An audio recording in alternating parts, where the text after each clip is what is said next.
we are back. We are back. It's your boy Big Bird. Y'all know what it is. Welcome to App Stupid Studios. Let's get after it. But first, let's jump into a rap break. Drop the beat. What up, what up? It's your boy Big Vern coming to you live from the App Stupid Studios, and we pushing a new rap album this month. Razzcazz, Leopards Eat Face, in stores now. Get it where you legally consume music, whether it be Apple Music, Google Play, or Spotify. My personal favorites on the track is going to be Leopards Eat Face, Hit List, I Got That with Inspector Debt, and Coastal Contra. Oh my goodness. Contraband, 42, where the Fooshnickens at is hard, extra hard. Homie, don't be playing. Miss Me Yet? Scar Tissue is wild. Scar Tissue is my song. Fun and games. Clap Cheeks. Flavor Flav dance is wild too. Yo, Razzcazz, Leopards Eat Face, in stores now.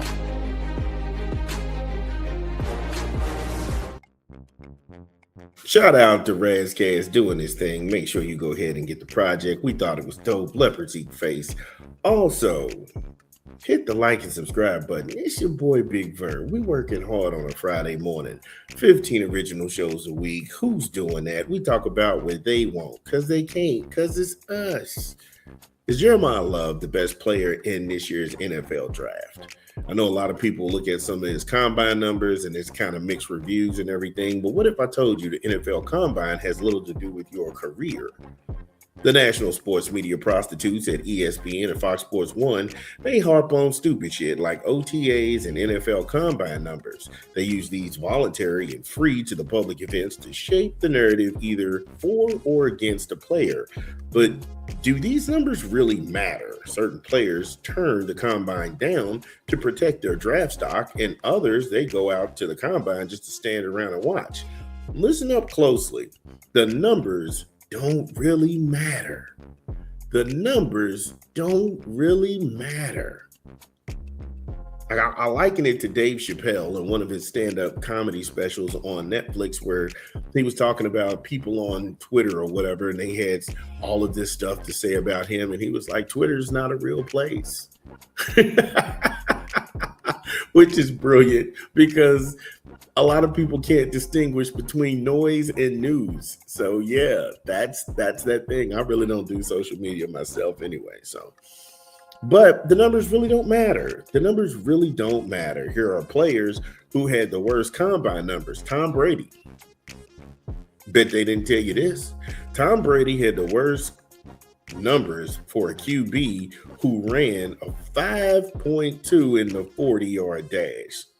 He had a 24.5-inch vertical, poor agility drills, and he was drafted 199th overall. Can somebody please tell me how many Super Bowl rings Tom Brady has? How many Super Bowl MVPs does Tom Brady have? Exactly. Jerry Rice. Yeah, Jerry Rice had the worst combine numbers at a 4.71 in the 40. Now, that was at that time, that was in the same speed as linebackers. Can somebody tell me how many Super Bowl rings Jerry Rice has? Can somebody tell me how many legendary Hall of Fame numbers Jerry Rice has? Yards and touchdowns. Exactly. Cooper Kupp, subpar speed and jumping agility. He went to the third round. That dude's got 2 Super Bowls right now. Yep. And not to mention, he pretty much was the offensive player of the year. And he's been to a couple of Pro Bowls. You see where I'm going with this? You see where I'm going with this?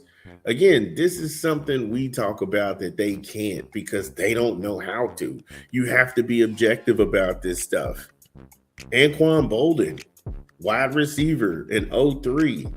He ran a 4.71 in the 40 and a week 3 cone drill Yeah, 54th overall.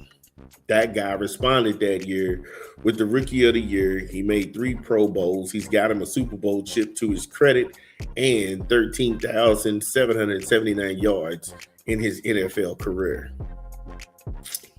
Yeah, that part. That part. Other guys out there that are notable, you had Lance Briggs. He had an awful combine, 7 Pro Bowls. Lorenzo Alexander, that guy had Pro Bowls in 2 different positions from linebacker to defensive tackle. Jarvis Landry, he's been to 5 Pro Bowls. Terrell Suggs, he's been to 2 Super Bowls, and that guy is a beast. Drew Brees, he had poor measurables. That guy won a chip. All I'm sitting here saying is that drills and skills, it has its emphasis. However, it's not the end all to be all. And that brings me to Jeremiyah Love. This kid is a baller. This dude is a baller, and I don't think he's getting any of the love he deserves, because if you look at Jeremiyah Love, if you look at his stats when he was at Notre Dame, now barring his 2023 season, because that was when he was just pretty much out there, he only had 71 carries. The next year, his carry load increased from 71 touches on the rock to 163. So it just shows that Coach Freeman trusted him and he was durable. This dude played every game. For a running back to get out of college who hadn't suffered any real injuries, that's pretty commendable. Then his workload increased the next following year to 199 touches on the rock. 2024, he rushed for 1,125 yards. That's an average of about 6.5 yards, almost 7 yards a carry. 17 touchdowns. The long, 98 yards. That was his long for the season.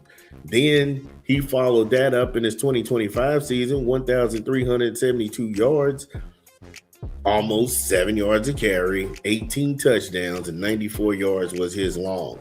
This dude can also catch coming out of the backfield. In 2024, he had 28 catches on that rock, 237 yards, 2 touchdowns. His long was 32 yards. 27 receptions in 2025, 280 yards, 3 touchdowns. His average was a 10-yard long. I mean, he's probably one of the stars, one of the future stars in the NFL that a lot of people are flying under the radar. I know Mendoza is sucking all of the attention out of the room because of the Raiders and the soap opera about who's going to be able to pay for the franchise and everything, this, that, and the third. But I'm sitting here saying Jeremiyah Love may be the best player in this draft. He may be the guy with the most upside no one is talking about. And if that's the case, whoever drafts this guy, he's going to make an immediate impact on that team. Dun, dun, dun, dun. Well, that's the show. Thank you all for joining us. We had a great time. Make sure you smash the like and subscribe button and share the content. This is Big Vern, and we'll see you tomorrow. Peace.